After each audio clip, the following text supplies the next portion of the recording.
is you have racist dog whistle tropes like this that actually perpetuate. Jesus. Oh my God. So I did not come on this show to sit here and argue with another white man. That's one of the reasons. Oh my God, kill me. Oh, this conversation just fucking 9/11. What are you doing? I think figuring out a way to help black kids have a stable, he fucking for all of us. Oh, these are brain dead fucking Republican talking points now.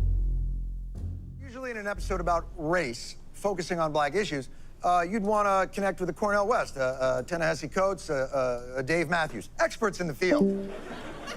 But I'm going to take Toni Morrison's advice on this.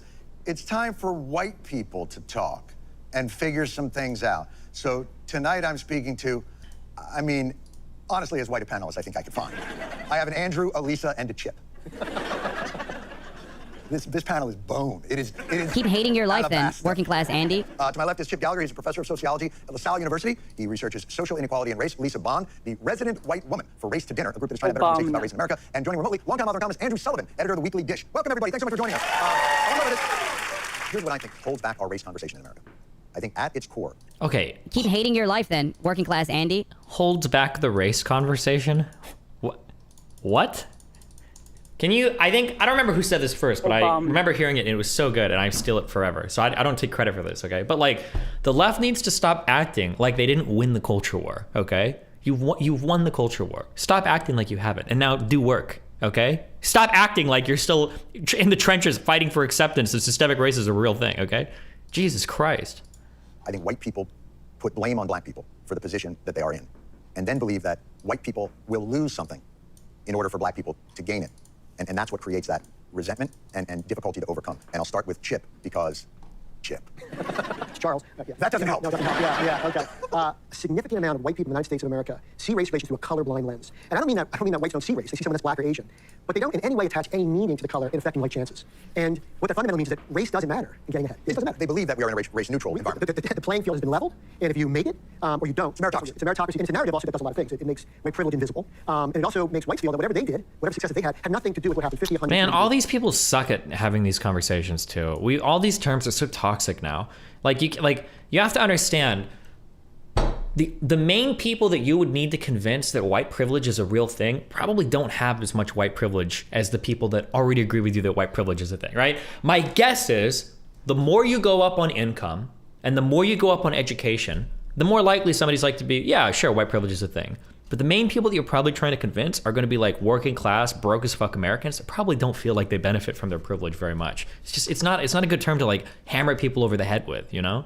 Like a Republican making 30 or 40,000 a year, like trying to take care of his family that like can't afford fucking childcare for their kids or whatever, probably doesn't feel very much of their white privilege. You can't like scream at people about this shit over and over again. It's not going to land. People aren't going to feel it. You have to look at it as, it is difficult. I can see how people would get defensive about, I have not actively participated. I am a part of a system that was built through racism, but my life is hard, and I work hard and I don't get ahead. So how does privilege factor into it to me? Now, you try and get these conversations going.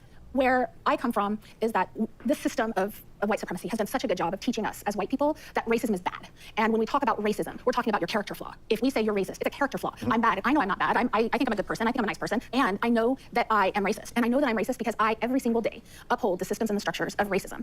And if we don't start having a conversation about that. Yeah, and then I feel like we need other words too. Like you're racist because you uphold this. Like, come on. Like we're getting like, it's like 7 levels of abstraction away from like what is racism? Racism is when I have horrible thoughts about certain people. It's like, okay. Or like racism is when I do bad things to people. Okay, well, what's like one level away from that? Well, it's just when I have bad thoughts about people. Well, what's one level away from that? What's when I'm in a group that has bad thoughts about people? What's one level away from that? Okay, well, if I vote for somebody that's like, what's like another level of, okay, well, when I go to work and I buy things, I'm probably buying from a white business owner who probably has inherited some level of generational wealth. And then I walk down the street and then I pay rent in my house that's also probably owned by, and so this is me upholding white supremacy. Like, bro, like nobody thinks like this. It's like, find new words. It's not effective. You're not communicating effectively, okay? Also, if you work in academia, okay? If you work in academia, we figured this out for STEM kids. We figured this out, okay? In the like early 2010s, the big meme was that like if you work in STEM, okay, you don't have to worry about being able to write or any of that shit. Just learn how to fucking program and you'll be set, because fuck being able to communicate. And we finally learned that like, okay, maybe knowing how to write an email and not coming off as like having like terminal stage 5 autism is actually a benefit to your entire life. You can be a little bit more well-rounded, okay? Time for academics to follow suit. If your goal is something related to sociology, and you're fundamentally talking about how people like intersect with each other or engage in society, you should be able to communicate your ideas to them. Figure it out, okay? Learn how, like you coming on to a fucking panel and being like, oh, well, you understand that all of you are actually white supremacists because you engage in behavior unintentionally that upholds the structures in society that have been put in place 100 years. Like, bro, you sound like a guy that is like brought on to like explain like, oh, well, today I'm gonna teach a home full of senior citizens, you know, how to install a program on their computer. And it's like, okay, well, everybody open like fucking, fuck, I was gonna make a joke. Is it called V or Vi, right? Like everybody open V or whatever, like we're gonna, like, let's start. You're working at such a level that nobody's gonna be able to fucking figure out, oh, Vim, whatever the god-awful fucking text editor is that if you, I feel like I installed this thing one time on my computer and it took me like 10 hours to, fuck programming, okay? But,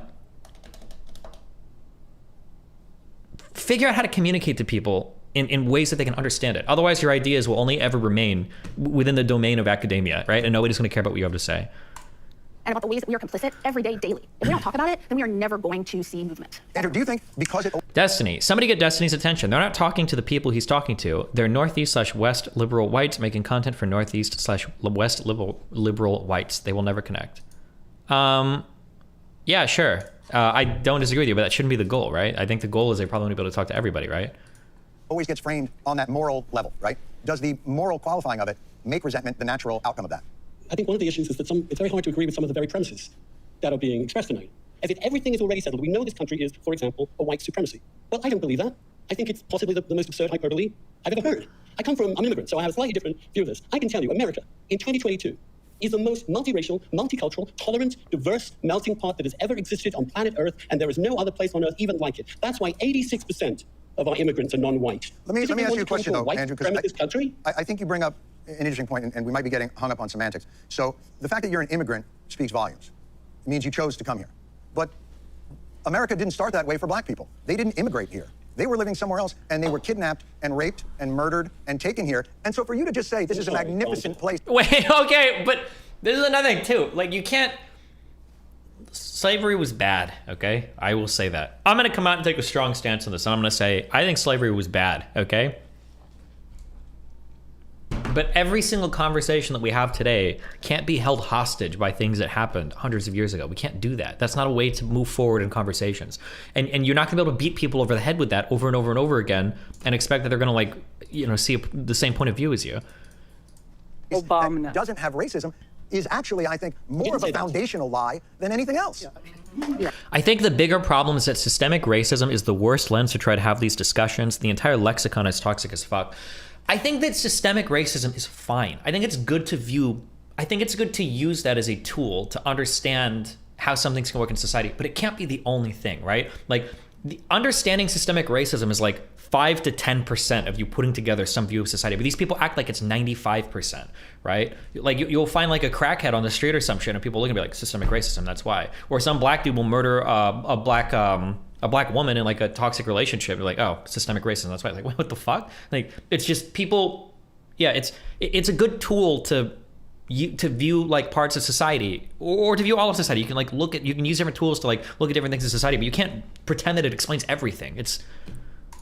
I didn't say that. I did not say that. You said that it's the most hyperbole. Racism doesn't exist. I said the term white supremacy is an absurd hyperbole. For most people, that means the KKK. This is true too. This is where you're getting now you're seeing like how the academic world connects to the real world, right? Could you argue academically that America is a white supremacist country? I mean, like, yeah, I can walk you through it, but like the argument being that the United States was founded primarily by white European immigrants that brought over slaves, that brought over Chinese people, that brought over other groups of people to work in the United States, that because processes like political processes, generational wealth, the ownership of businesses, the where real estate is set up, gentrification, redlining, all of these things have contributed to a culture where white people tend to have an advantage over other people, and anytime you participate in any of these systems, implicitly or explicitly, you are in a sense like endorsing yeah, we can get there and say sure, but like that that definition is so unbelievably academic. And when you say white supremacists, people think of motherfuckers burning black people in front yards.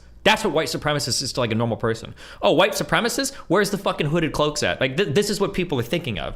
So when you use these words like this, you're not invoking truthfully like what people should be thinking about, which is a pretty dry, highly abstracted view of like, you know, how society's organized. It means no rights for minorities. And Okay, this has then been let's used define the term. simply to avoid an argument. So let's take a step back. And Also, I wish they would have found, props to Jon Stewart for having somebody that disagrees, but I wish that this guy's a little unhinged. There's no rights for minorities. And Okay, this has then been let's used define the term. simply to avoid an argument. So let's take a step back and let's define what we mean by white supremacy. When you say white supremacy, how are you defining it for this conversation? When I talk about white supremacy, when I talk about racism, I'm talking about power and privilege. The power and privilege that we hold as white people in society. The way in which our structures, our institutions, our systems, how everything was designed with white people in mind, and only white people in mind. If you think about who is white in society, how it has morphed. Oh, dude, I'm a Jew. I was grandfathered in like 50 years ago. Right. Here's what they did. Brown people started coming, they're like, we're gonna need some Jews. And so they brought us in. Absolutely. It expands. But it does that to hold up the pillars of the systems that are in place. But you think it's purposeful? It's absolutely purposeful. Andrew, would your argument be that you don't believe that that's purposeful or that it doesn't exist? I don't believe it exists. Okay. I don't know what these systems are. Okay, so give me one here- system. All right, redlining neighborhoods. Capitalism? No, redlining Well, that's a neighborhoods. state. That was a state-enforced thing from Jim Crow, which is the one point at which I think absolutely is true. So you just said it doesn't exist except for that. Well, but redlining hasn't been a policy for what, like 80 years? How long has it been since, or 60 years? When did that, was it only in like 64 that started? Probably around like 60 years ago. I'm sure that some places still did it afterwards in unofficial ways, sure. But like, again, No. Yeah. No, I said white supremacy doesn't exist. But, because I so don't when the New think Deal, fun- was passed, right? When the New Deal was passed, black people were explicitly not allowed to have those loans. When the Homestead Act allowed white people to It get ended in enormous 68, wealth sure. of land and be able to farm it, black people did not have access to that. When slaves were freed, when Social Security came, GI Bill. black people, when the GI Bill, black people were not. So when you say to me, I don't get how this exists, I'm just having trouble figuring out, like, I mean, you're a bright guy, like, what the fuck are you talking about? Honestly, like, I don't know. So, Chip, and I don't mean to attack you. I'm just confused. Chip. First off, the false analogy is this, equating 250 years of slavery and then 100 years of Jim Crow with the immigrant experiences of white Europeans from 1870 to 1924. I grew up in an Italian Jewish neighborhood in Philadelphia, working class, but you know how these folks made it? They got jobs in the government, civil jobs, cops, union jobs. These were all off limits. If you were brown or black, forget it. Here's the real deal about everything, is that whites came to believe that everything good, the jobs, the land, the suburbs, it was theirs. And when blacks try to encroach, that's when you have the pushback. That's when you have riots about busing. That's when you have terrorism. So I don't know, I get Andrew, I know Andrew's history, but like, I don't even remotely understand what he's saying about American history because it is not in any way people that... This is largely true. Again though, yeah, it's always just framing it through history. This is like a... Yeah. This conversation sucks. Like, not this one in particular, but like the whole conversation around this kind of sucks, but... study it. This is nothing like what he's talking about. No one is denying this awful history, nor is anyone denying. Great. So let's talk productively about what we do about it. I think the conversation is then this. We have an awful history. Its remnants are still We felt also have a today. great history, John. Say again? We also have a great history. But I think you're minimizing it. You're suggesting that I think because by calling today white supremacy, you are minimizing actual white supremacy. You have an incredible diversity to condemn all American It's history not, as racist. I disagree that they're generalizing all white people. The systems that were throughout this- racist that were put in place. Systems. Yes, the systems that were put in place. I'd like you to explain exactly what they are. Well, I thought I explained it earlier about the GI Bill and about the New Deal. That's one thing. I want to know about these systems. Oh God, this guy is not... the focus should be like, what are the systems that exist today that you think perpetuate that white people implicitly or explicitly support, not what would happen in the past, right? Because in the past, it's probably... I just explained it. Housing, That's food. one, and I've agreed that. Andrew, you're not living on the same fucking What? planet we are. Honestly. I really don't think you I are. think you are not living. I think you are not living in the planet most Americans are, which is why this kind of extremism, this anti-white extremism, is losing popular support, is creating a backlash, is going to elect Republicans and undo a lot of the good you think you're doing. This is what happens when you don't talk about it. This is what happens when white people don't talk about it, is you have racist dog whistle tropes like this that actually perpetuate. Jesus. Oh my God. So I did not come on this show to sit here and argue with another white man. That's one of the reasons. Oh my God, kill me. Oh, this conversation just fucking 9/11. What are you doing? Been engaged with white men at race day dinner. Because quite honestly, if white men were going to do something about racism, you had 400 years. You could have done it. Okay? Okay, but like, I'm not saying that we should get credit for it, but we have, it's better now than it used to be. We did end slavery, okay? Jim Crow ended, like we're taking steps, okay? I mean, you can't pretend that where we're at today is the same place we were at in the fucking 1700s. So I am 58 years old. I'm shutting you down right now. I am not responsible so for anyone the point before me. is, I'm so tired of just engaging in this conversation and this deep hurt that Andrew has about talking about racism. And Chip, God bless you, but I'm gonna put everybody in the thing. Nobody has a deep hurt. This is so much. All of us white people do this. I don't care if we say we're abolitionists. I don't care if we say we're progressive. I don't care if we're literally members of the KKK. Every single white person upholds these systems and structures of white supremacy. And see, there's like this is the issue too. This is why I don't like the academic definitions, is because one of the reasons why people don't like academic definitions for white supremacy or academic definitions for racism is because it removes a lot of the intention behind what most people think that racism is. When somebody says you're racist, the reason why it evokes such a strong negative idea in the listener's mind is because racism is generally something that people think of as intentional. You hate this group of people. You do things intentionally to hurt this group of people. Not just you happen to exist in a society that might have fucked them over at some point in time and maybe still perpetuate some of those inequalities. And I can have a dry academic conversation with someone. We can agree like what white supremacy, but then the problem is now look at what she's done. Now she's taken that structural or systemic racism and now she's tied it to people that are actually racist, right? Now you've gone from like, oh, well, I don't care if you're talking about systemic racism, like you happen to be somebody that participates in the legal system, or if you're a KKK member, like, okay, well, hold on, Emily, okay? Calm the fuck down. These are two very different types of racism now that you've just managed to equate, and now it makes me wonder if you believe in the academic definition at all. You're literally members of the KKK. Every single white person upholds these systems and structures of white supremacy, and we have got to talk about it. Like, we've been talking about it for fucking years. Like, it's time to stop talking about it and fucking do something, liberals, okay? Stop destroying your fucking cities, okay? Zone more fucking houses, all right? Do something about the war on drugs, fucking do something, right? We've talked about this until we're blue in the face. What are the policies that we're gonna do now to improve things? How are we gonna make things better, right? Win some goddamn elections. If I could finger snap, I would finger snap right now. Let's You'd be remove it then from finger-snapping by the... calling me a racist, Sean. You've been doing a pretty good job with it yourself there, so... Not even close, though. Like, dude, this is like the most white liberal shit in the world. Oh my God, it's so painful. Where is fucking ABBA at? It's like so fucking cringe that all these people are like, oh yeah, bro, he's so racist. Like, high five. Like, all the white people are like high-fiving themselves, like how much they hate their skin color. Like, bro, shit, like fucking 60% of Americans would probably agree with this dude. Like, Jesus Christ. You think it's nothing by calling me a racist, Sean. You've been doing a pretty good job with it yourself there, so... but Andrew, you're taking words out of context and blowing them out of proportion so that you don't have to deal with having to figure out a way to deconstruct the barriers that were put in place for black people in this country and give them a better chance. Your opening segment was brilliant. Brilliant.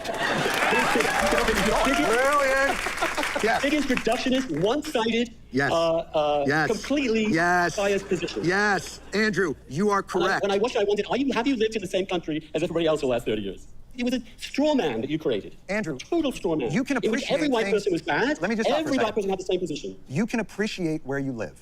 You can love where you live. And you can honestly diagnose a terrible, terrible illness that has lived in this beautiful place that you call home and love, that you believe has metastasized into a cancer that can kill the very thing that you believe in so deeply about this country. To improve that place and make it into the country that it stated it was in its founding documents is the duty of everybody who lives here. So do not tell me who I am or what I believe, a motherfucker. I'm just saying that you created a straw man. I apologize. When you get older, it's harder to control the emotions. But let's talk about solutions. Lisa, I'll start with you. What is the future? How do we heal a country that has a really difficult time dealing with this, as we see from four people that I think like and respect each other and yet still can't have a conversation? I think the first thing that we need to understand is that all of us white people have a responsibility to engage in these conversations regularly. But when it gets hot like this, what do? How do you back out of that? It's not even hot. This isn't even a hot conversation, John. Have you never had a hot conversation about this shit before? This conversation is tame as fuck. Jesus. Also, you guys kind of were a little bit antagonistic towards this dude. It's not like this one guy on the screen is the one that fucked it all up. Jesus, it's like a 3-on-1 here. Okay, let's take a breath. I think we're all decent, good-hearted people who are trying to do the right thing. We differ in how to do it. Yes, I think that we have to know that we have to hold people accountable, but we also have to hold them with grace and with compassion, and we have to do each of them. You know, to Lisa's point, I think at the individual level, there are things we can do. Yeah. At the big level, Okay. what I think is that a lot of racism, when you strip it away, it's about someone trying to take my resources, and status is a resource. We need something akin to a New Deal, to something to a Marshall Plan. We basically, instead of building another B-1 bomber or another carrier, basically we invest in our infrastructure, schools, bridges. I mean, the list is very, very long. Right. Andrew, I would think that's something actually that might appeal to you in terms of rebuilding infrastructure and things, because that's not based on, but it's rebuilding areas that are entrenched in poverty and those things. It can be, absolutely, yes. But I'm sorry to say, I think just white people talking about this endlessly is not going to help actual black Americans who deal with it. I have certain ideas about that. I think we need to focus intensely on young education. I think education is crucial. I think figuring out a way to help black kids have a stable family. He fucking future stole my point. I was gonna say that, like, honest to God, like, some of the guidance or some of the things, well, no, that's not necessarily true. I was gonna say that, like, focusing on things like family structure is probably one of the biggest things you can do, which conservatives would agree on, but the way that they would address that would probably vary from conservative to conservative. Things like investing in education or jobs or whatever in certain areas is probably the way to do it. I don't know if Republicans would agree with that or not, I'm not sure, but. Focus intensely on young education. I think education is crucial. I think figuring out a way to help black kids have a stable family. The truth is, Yes. if you have a I did. two-parent married home. Why did she shake her head? Why did she shake her head? Why would this stupid fuck shake her? Oh God, I hope that she. I can't wait to hear her. I think figuring out a way to help black kids have a stable family. The truth is, Yes. if you have a I did. two-parent married home, I'm going to say something to you, you Andrew. really are. I didn't grow up in a stable family. I grew up in a single-parent family. And so, I'm just telling you, the data is that 30% of African Americans don't have this. Bro, you have to shut the fuck up. Where are the people that oh God, where's the one lady that's like, sometimes you need to shut up and listen to minorities? It's absolutely true here. Hey, if you're black, I did this for the trans shit, and it honestly helped me a lot. If you're black, or if you're some ethnic person that's not white, and you feel like emailing me about experiences, some shit, if you feel like I'm missing something, or if you think I'm writing something you want to whatever reinforce it, shoot me an email, right? I don't have these experiences, so I don't have these experiences, so I can only absorb your guys' experience through osmosis, okay? That's all I can do. I feel like the number one group of people in the United States that would agree that the family structure is the most important thing for black families would be black families. This is my limited experience from growing up, like until I was like 12, right? I didn't have like a ton of black friends in high school because I had like 3 black kids in my high school. But growing up, the black families that I was with when I would go visit my grandma were the most conservative, the most anal, the most like, you're home by a certain time, we don't listen to fucking rap music in this house, like absolutely were the black family people that I knew. Like went to church every fucking Sunday, or that was your ass, right? If I was staying over, we went to their horrible fucking Protestant church or whatever. I say horrible, but it was actually more fun than mine, I guess.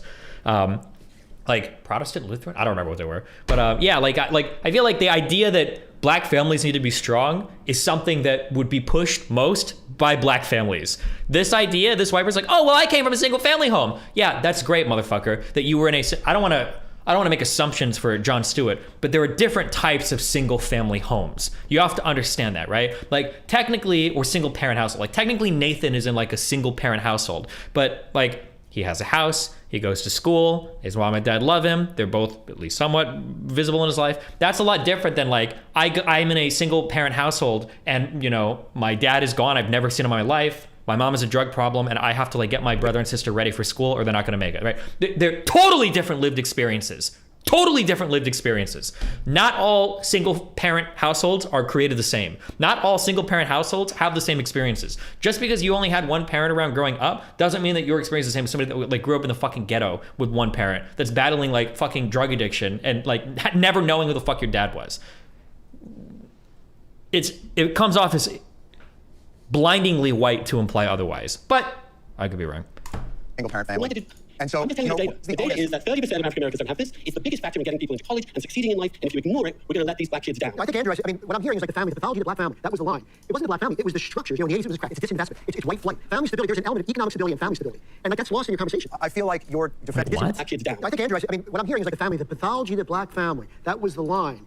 It wasn't the black family. It was the structures. You know, in the 80s, it was crack. It's disinvestment. It's white flight. Family stability. There's an element of economic stability and family stability. I don't think he would disagree, that's lost right? in your conversation. I feel like your defensiveness and the tropes that you use about the black family being the cause of entrenched poverty in that community ignores why those families are broken up in the first place, and that's mass incarceration, and that's the way that we view the crack epidemic, and that's the economic opportunity over generations. I think economic opportunity is a little bit better there because like people say like mass incarceration for drug related stuff, for like weed, I would agree, okay? But for like violent crime and shit, you kind of have to incarcerate people, right? That's not like, I think that hitting the economic side of this is probably the most important one, but I think most people would agree with that, I would hope.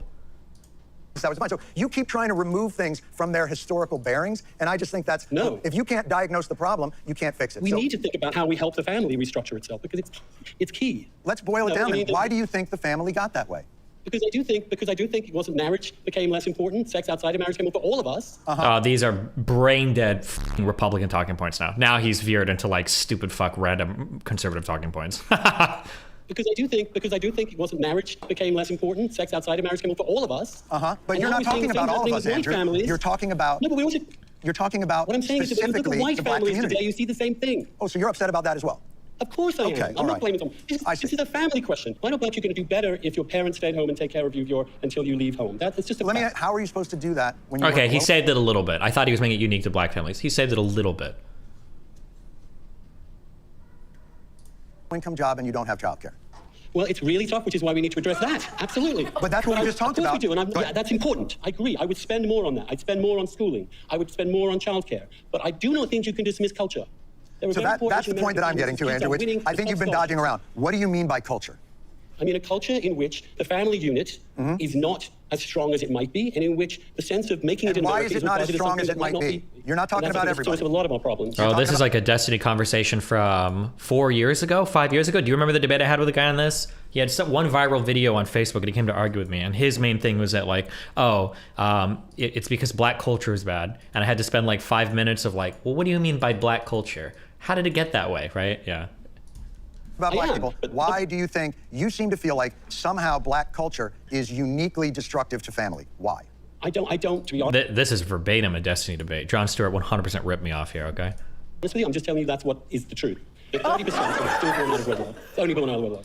Random question. Do you think welfare played a role to a certain extent in terms of having kids out of wedlock? I do. No, I don't believe that people make decisions like that. Like, oh, I'm going to get welfare if I have a kid. Fuck it, I'm going to have a kid.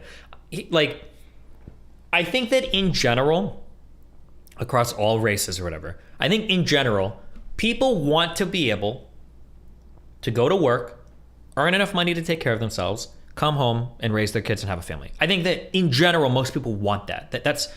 I don't think most people want to live off of welfare. At least for men, it feels like shit. It's not a good feeling. Nobody wants to feel like a leech. Nobody wants to feel like a burden. Nobody wants to be a loser in their community. Most people, I think, want to be able to go to work, get a decent enough wage to take care of their family, go home and take care of their shit. I don't think people are making conscious decisions of like, well, if I get pregnant, I get a lot of welfare, fuck it, I'll do it. Because those situations are always fucked and people know it.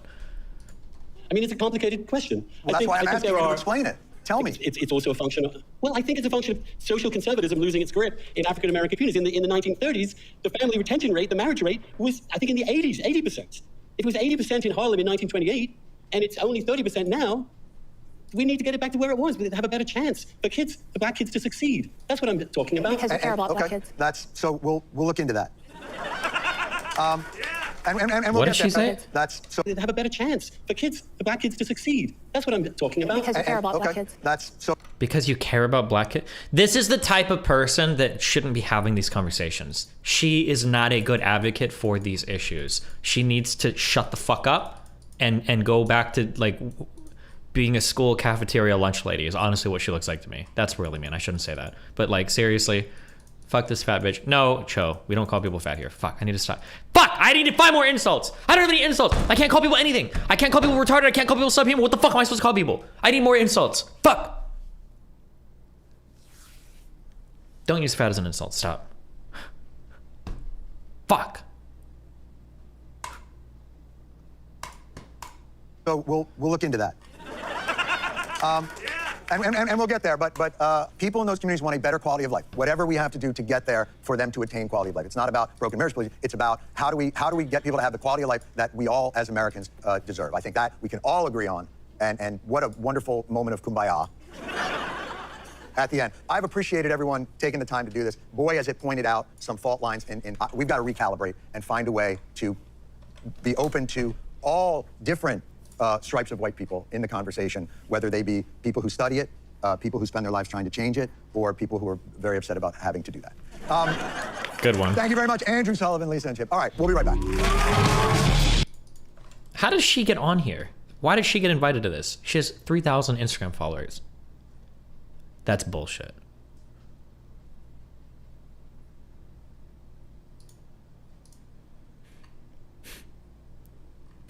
Why are white people so angry? Sincerely want to know. Oh my God. The only thing more cringe than liberals generalizing all of white people are liberals that generalize all of brown people. It's the only thing more cringe.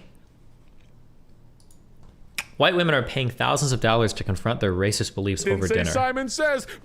Race to dinner has seen a significant jump in interest from white people who say they want to dismantle their own racist beliefs. Jesus Christ.